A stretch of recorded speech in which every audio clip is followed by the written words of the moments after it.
જો તમે 12th પછી કેનેડાના અલ્બર્ટા સ્ટેટની અંદર અંડર ગ્રેજ્યુએટ કોર્સિસ માટે સ્ટડી માટે વિચારી રહ્યા છો, તો આજે હું અલ્બર્ટાની 2 એવી કોલેજની વાત કરવાનો છું કે જ્યાં 12th પછી વિધાઉટ મેથ્સ, આઈટી અને હેલ્થ રિલેટેડ કોર્સિસમાં એડમિશનની સાથે આઈઆરસીસી વિઝા પણ આપશે. Yes, number 1 red dear polytechnic college.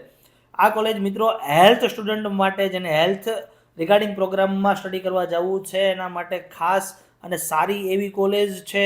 એનો નંબર 1 વિધાઉટ મેથ્સ પ્રોગ્રામ છે, bachelor in nursing and diploma practical in nursing. બરાબર. આ સાથે ડિપ્લોમા આઈટી પ્રોગ્રામની વાત કરું તો data analytics and computer programming. બરાબર. આ એવા પ્રોગ્રામ છે વિધાઉટ મેથ્સ તમને એડમિશન મળશે. આ સિવાય નંબર 2 કેલ્ગરીમાં આવેલી બોવેલી કોલેજ, જેમાં બી હેલ્થ અને આઈટીના કોર્સિસ લિસ્ટ તમે સ્ક્રીન પર જોઈ શકો છો. વિધાઉટ મેથ એડમિશન મળી જવાનું છે. યસ, તો તમે બી કેનેડા ટ્રાય કરી રહ્યા છો અલ્બર્ટા સ્ટેટમાં યા નર્સિંગમાં, તો ખાસ કમેન્ટમાં નર્સિંગ લખી દો. અમે તમને કેનેડાના એડમિશનથી વિઝાની ટોટલ પ્રોસેસનું ગાઈડન્સ આપશું.